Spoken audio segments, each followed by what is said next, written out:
Welcome to Obi-Wan Studios. Today's LEGO Star Wars review is on the 8099 Midi-Scale Imperial Star Destroyer. This is one of two sets that made up the very short-lived Midi-Scale line before its reincarnation as the Starship Collection, which we know it to be today. And while the Millennium Falcon has been remade, the Imperial Star Destroyer is the only one that hasn't as of 2024. The Midi-Scale Imperial Star Destroyer released August of 2010 for $40 and retired at the end of 2010, so it had a very short shelf life compared to majority of LEGO Star Wars sets. Today, if you want a sealed example, you are looking at spending around $150 according to Brick Economy. The Midi-Scale ISD has 423 pieces, which does make it on the smaller end of these sets, but that's also keeping in mind that it doesn't have a display stand like the Starship Collection sets do. When it comes to the box, it has Midi-Scale branding on the front, which is nice. It just is a shame that they didn't make more than this in the Falcon after putting all the effort into making a new line with all the branding on the front of the box even. On the back of the box, you have some specifications and dimensions of the Imperial Star Destroyer, which is pretty cool. And then you also have the entire piece list as well, which is just something that looks a little odd and out of place to see on a box like this. Alright, time to unseal this set. If you appreciate me unsealing this set for today's review, please give the video a like and consider subscribing to my YouTube channel.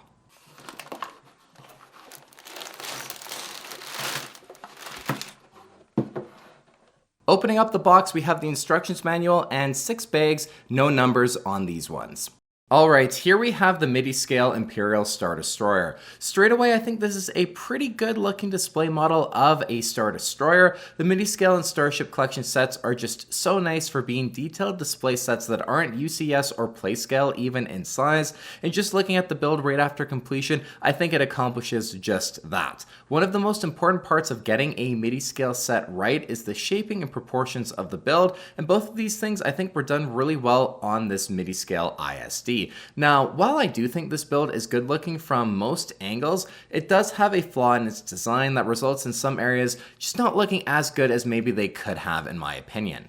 Now, the weaker area in terms of design with this set, in my opinion, has to do with the way the top and bottom panels all connect together. There are 4 completely separate panels that connect on the inside of the build to make up the top and bottom side wings of the Star Destroyer. At the front, they come together and aren't held together by any connection at all. It just results in it being not the most even look at the very front of the ship. And as a result of the way each side connects, and of course typical of LEGO Star Destroyers, there is a gap running down the whole middle of the ship also. We've seen this on even the UCS Star Destroyer, but that doesn't mean it looks good, unfortunately. The last part of the design of the sides that just doesn't look the best is the way the gaps are that run along the entire side of the Star Destroyer between the top and bottom panels, and then of course at the back as well you have these larger gaps too as the Star Destroyer gets wider near the back. You can see some red and blue pieces through these gaps as well, which just would have looked better as gray. It would have made the gaps not look quite so glaring, and then of course just been more accurate to the color scheme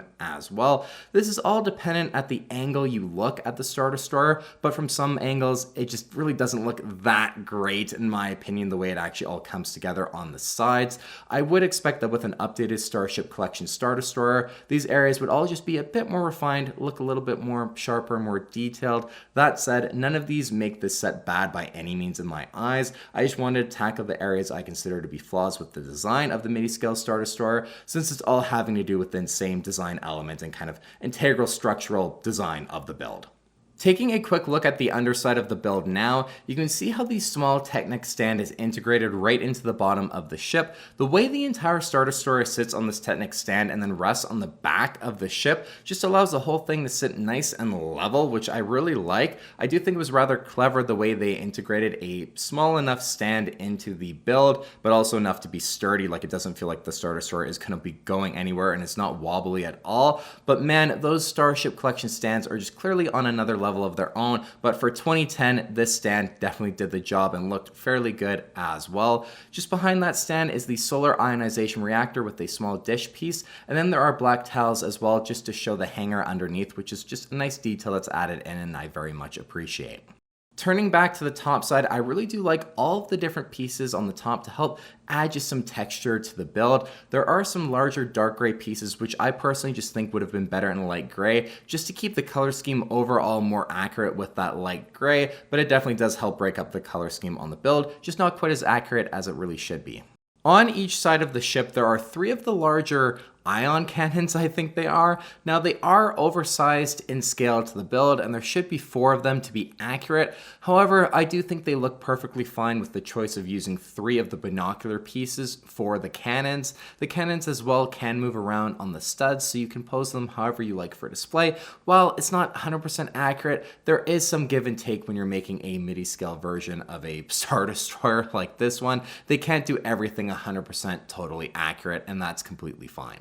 By far my favorite part of the build is the way the shaping was done, kind of moving up to the tower section of the build, and as the whole kind of center of the Star Destroyer at the back builds slowly up towards the bridge. The shape of it overall looks really great. I think all the different pieces together just to help kind of capture the look. I really do like the greeveling that was added in with the clip pieces that are all in a row between the plates. I think that just looks really good for the added texture. Now, the design of the bridge, I just think it looks so fantastic. It's scaled very well with the rest of the build, and overall the shape, I think too, they absolutely nailed. All the details they added into such a small section as well, just to make it look so good. That's all what Midi-Scale and the Starship Collection sets are about, adding in as much detail as possible into such a small build and small sections of builds. I love the 2 smaller studs that are included in kind of the front of the build, and then the clip pieces as well, again, that are added in between the plates, just to help add some more texture and depth to the build. Man, it all looks so good. On the top of the ship as well, you have the tractor beam and shield generators. All look really great. I just really love the bridge design on this Midi-Scale Star Destroyer. Turning to the back of the Star Destroyer now, the spine of the bridge is another area I just really like. Again, it's shaped very well and scaled nicely as well. From the side view especially, just the whole aesthetic and look to it, I think was very well nailed. It just looks really, really good. The engine section is another area that I think looks pretty good too. This is where it does have those larger gaps again on the outermost sides of it, but the main engine section itself does look really nice, especially with those pops of light transparent blue. Overall, I think the Midi-Scale Imperial Star Destroyer is a pretty good set. That said, do I think it is worth purchasing in 2024 for around $150? It kind of depends, to be honest. I do think a Starship Collection Star Destroyer is something that we really should expect to see released at some point in the next couple of years. We would expect that version to be more refined and of course come with that display stand as well, all packaged up for maybe $70, $75, that'd be around half of the 2010 version.